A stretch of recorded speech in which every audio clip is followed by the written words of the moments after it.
We are recording now.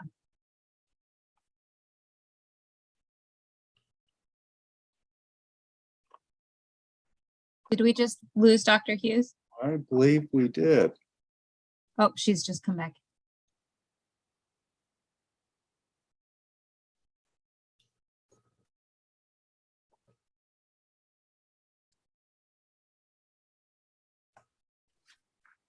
Dr. Reynolds? Dean? Dean Reynolds. Very nice presentation the other day. Oh, you're very thoughtful. Thank you. Yes, thank you. Oh, you're so welcome. I enjoy it. It's always nice seeing everyone, and it's a topic near and dear to my heart. Very good. Thank you.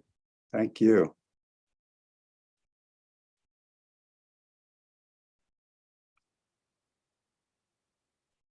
Lindsay, have we lost Dr. Hughes?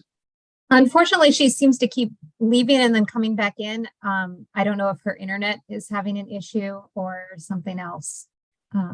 She's trying to connect right now. I can see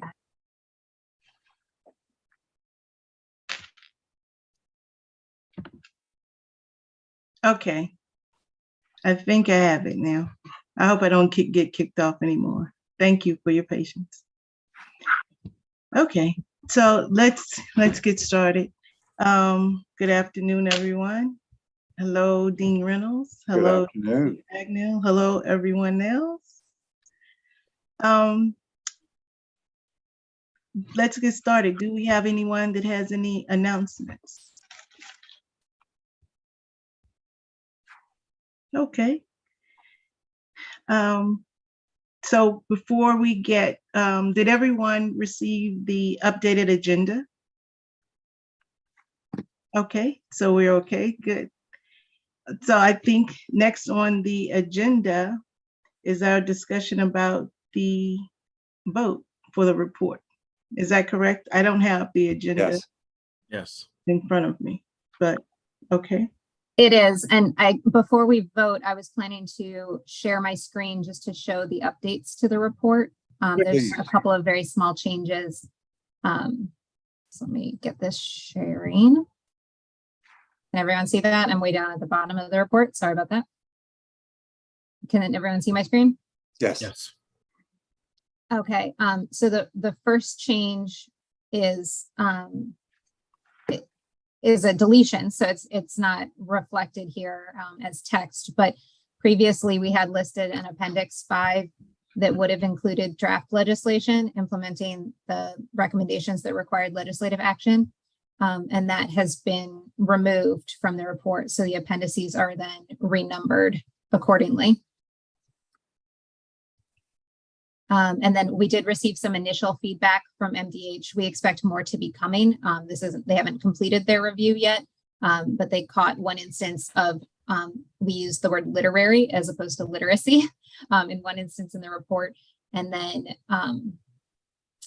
sorry, I'm scrolling all the way to the bottom at the very end where we discussed the high priority recommendations. They had suggested a new heading for the final two recommendations. So the content of the recommendations has not changed. There we go.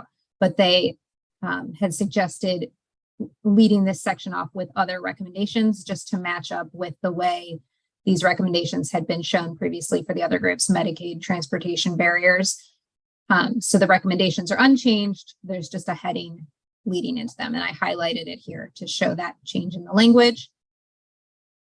And then the final change is also in the exhibit relating to the overview, the detailed description of the meetings that we've all had. The meeting for today right now, it removes the reflection of discussing the draft legislation since that's been removed from the agenda. And we'll update this description of the meeting as necessary if there is some other discussion that takes place that's not reflected here right now. So those are the changes to the report. Does anyone have any questions on those? Dr. Doran. Thank you. If you could scroll to page 2, just kind of in the In the background? background, yes. it may be worthwhile just for when people read this under the current Medicaid pilot program, that there is a $800 cap per calendar year. And of course, that's going to go away. But people not familiar with the program was the very last paragraph on page 2. So you're looking at this paragraph right here that begins chapter Yes. 621. Mm-hmm. The dual eligible. So somewhere in there, if we can insert that the benefits that were payable were capped out at $800 per year. Do you have any language suggestion for that?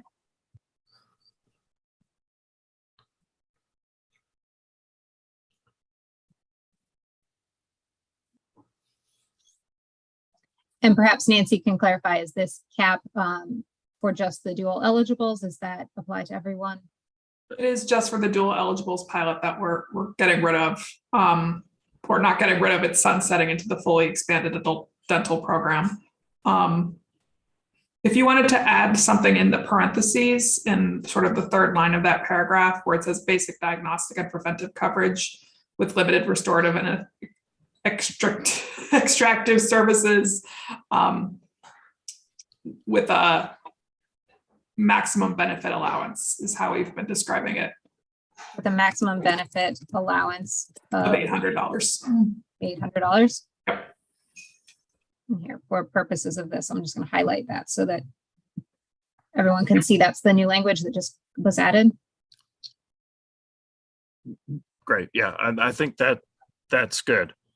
Now, if I go to page 3 on the current or what's coming up in January, and it talks about the services being provided or I guess the increase in the fees. Yes, this is the paragraph here, effective July 1st, 2020. Those specific codes where the cost went up or the benefit went up 9.4%. It was the most, I guess, the more common procedures. I mean, you still have other procedures that may not be used so common. So when it says specific, is there a way of adding more common? And I see Mary has a comment back on About adding annually. annually. That's a good point. All right, let's go back up here. Yeah, just after the 800 annually. Thank you, Mary.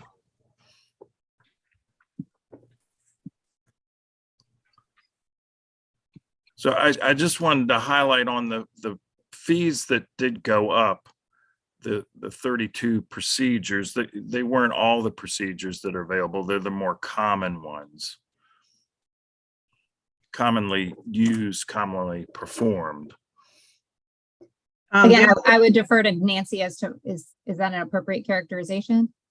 The other thing I want to remind everybody is that this report has already been reviewed at DLS and is in the process of being reviewed at MDH. So I hesitate to make too many changes because it means restarting that review process in both of those agencies.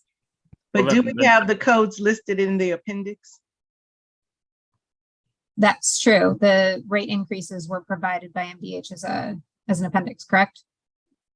Again, Yeah. I'll defer to Nancy as to whether that is covered. Right, but that wasn't an all-inclusive list of all procedures covered under Maryland Healthy Smiles. But that's fine. I don't want to upset the apple cart. No. I just want to make sure that we're, I mean, we the didn't, changes are necessary.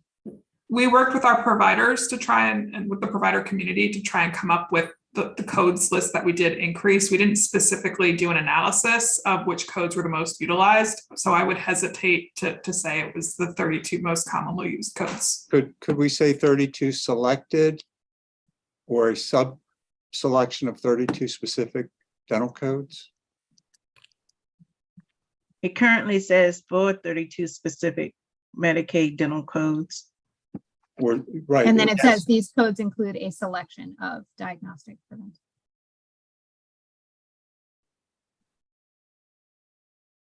That's fine. I don't want to make it more complicated than it already is. I just wanted people to understand that that doesn't cover all the procedures that are covered under Maryland Healthy Smiles. I think by listing the number and saying that they were specific, that would be understood, because. That's Okay, fine. And then the last thing was page 23 under the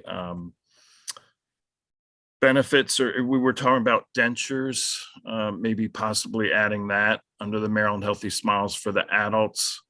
There was some discussion about benefits for use of silver diamine fluoride. For example, when a patient comes in with 10 cavities, we can go ahead and start treating the 10 with the use of the silver diamine fluoride. But right now it's not a paid benefit to do it. so I think that would be covered under number 1, to expand services covered. Okay, that's fine. And we didn't want to list everything specifically, That's fine. Right. but for further discussion, yeah. I will lower my hand. All right, thank you. I see Emily's hand up. Do you have a question, comment?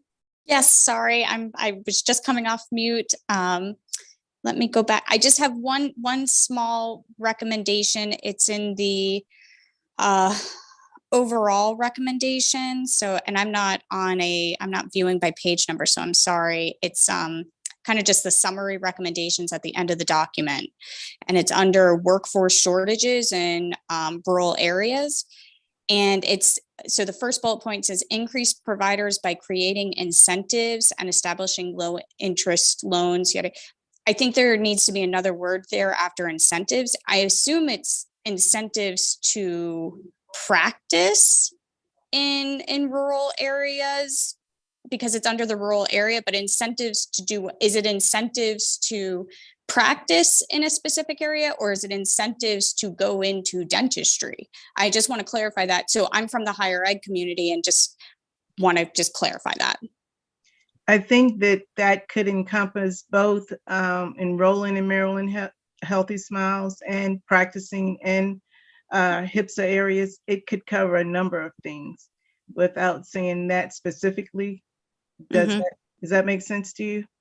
Sure. I mean, I think I know I think I know what we're trying to say only because of the work group, but I worry that if somebody picks this up, they wouldn't know what that means. If they just saw increased providers by creating incentives and like put a period there. But again, I too don't want to disrupt the apple cart or make this complicated. If other entities have reviewed it, I totally respect that process. So that was my only comment.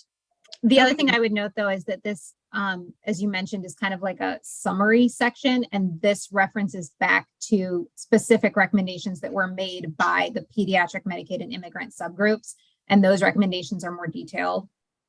Sure. So this isn't a recommendation unto itself, if that makes sense. It's referencing back those recommendations that were made by those subgroups. So then you would look back earlier in the report to see the specifics of those recommendations. Sure. Yeah. Again, I think from a somebody who hasn't listened into these discussions and just comes to these kind of summative, I could just see them being like, I don't know, without having. So I don't want to make it more complicated than it needs to be. I think it's fine. It was just a thought and a comment. If there was any additional verbiage that was worth adding in a couple words, but it's totally fine. I understand that, it's kind of a summative recommendation. Okay. Thank you. Certainly. Are there any other comments? So the way we'd like to proceed with the vote, we would like to take a vote on the overall document. But if anyone has a certain recommendation they would like to address, we would like to hear what you have to say. Otherwise, we will take a vote on the entire document as is.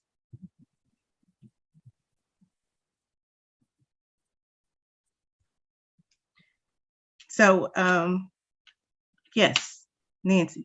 Due to the large fiscal impact for some of these initiatives and recommendations put forward in the report, unfortunately, since we don't have the funding set aside for that, and it would need to go through some sort of DBM approval, Maryland Medicaid really isn't in a position to be able to support these recommendations at this time. Okay, So just to clarify, Nancy, I believe you're abstaining from voting, correct? You're not voting against, you're just abstaining from voting. That correct. But we cannot support the recommendations at this time. okay. And then otherwise, I would suggest we can run through the membership. I know that we've got a couple of people who are absent. So I'll just run through the roster and call off people individually to vote so that we make sure that we've got an accurate count of who is in attendance and voting. If that's all right with everyone. Yes. All right, so I'll go ahead and do that. And I'll call the co-chairs last. So Mary Backley, Approve. Jennifer Bremen, Approve. Nancy's abstaining, Jean Carlson, Approve. and Sarah says, I believe is absent. Jonathan Dayton, Approve. Charles Doring, Approve. Emily Dow,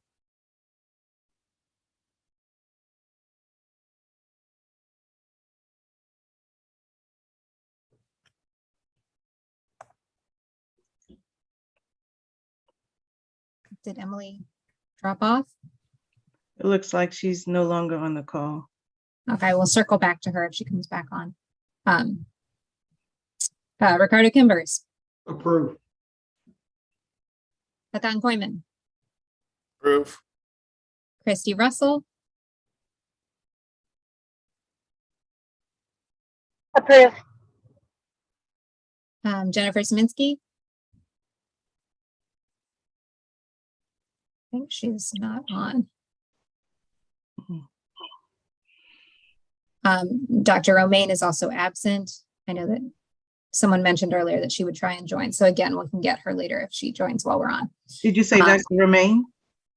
Yeah, she's absent, but I She- know that someone mentioned she might try and join. No, Yes. she sent her a vote of yes. Unfortunately, we can't do proxy voting. Okay. We've asked about that previously. So we can all know that she would have liked to vote for it if she was here, Okay. but we can't do that. Dean Shiflett, Approve. is Nicole Steck-Waite here? I don't believe so. Arpana Verma,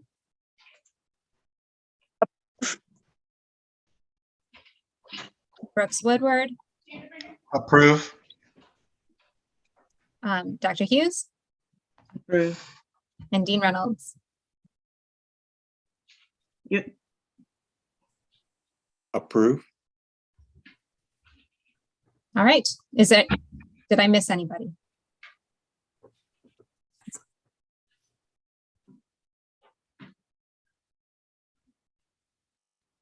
Okay, well, that's the conclusion of the vote. Okay, So next on the agenda was going to be next steps and action items. I think we've already sort of covered a little bit, which is one of the next steps is the review of the report. I mentioned DLS had already completed the review. We will get these brief changes to them, but to the higher ups at DLS, I can't envision any concern with that. They didn't have any suggested changes to the report as it stood before. MDH is also in the process of reviewing the report and might have some other comments. Generally speaking, if there's any sort of policy response from MDH, we envision that might be encompassed in a letter, which is why we left an appendix open for a response letter from MDH. Obviously, it's possible they might not have a response letter, in which case we would also just remove that appendix from the report. But that's how we envision that they might be responding. If we do receive a response letter from MDH ahead of an opportunity for us to review it in mid-November, the third Thursday in November is November 17th. So I believe we've asked everyone to hold that date on their calendar for a possible meeting to review any response that we receive from MDH. Again, if we don't, or we haven't received it by then we won't be holding that meeting after all. And the final report is due December 1st. So we plan to submit it by that date. That's all I have for next steps, unless anybody has any questions. Thank you, Lindsay. Yes, thanks to everyone. So I guess we're all done. Does anyone, Delegate Bagnall, would you have any closing comments for us? Well, certainly, I just want to thank this group again. It has been gratifying to see you navigate this work product and identify these barriers from the perspective of providers. And I think it's been hugely informative. And so I just appreciate everyone's commitment to this work and to making a better access for our Marylanders. Thank you for your commitment. Yes, we appreciate the support. Okay, so we may see you in November and we may not. All right. Thank you all so much. Yes, indeed. Thank you all so very Thank much. you, everyone. Thank you. Okay. Thank you, Thank staff. you. Excellent job. Excellent job, staff. Thank you so much to Lindsay and to Tyler for all your work on this too. Yeah, Sure. kudos. Thank you. Yes. Thank you. All righty. Good night. Bye, everyone.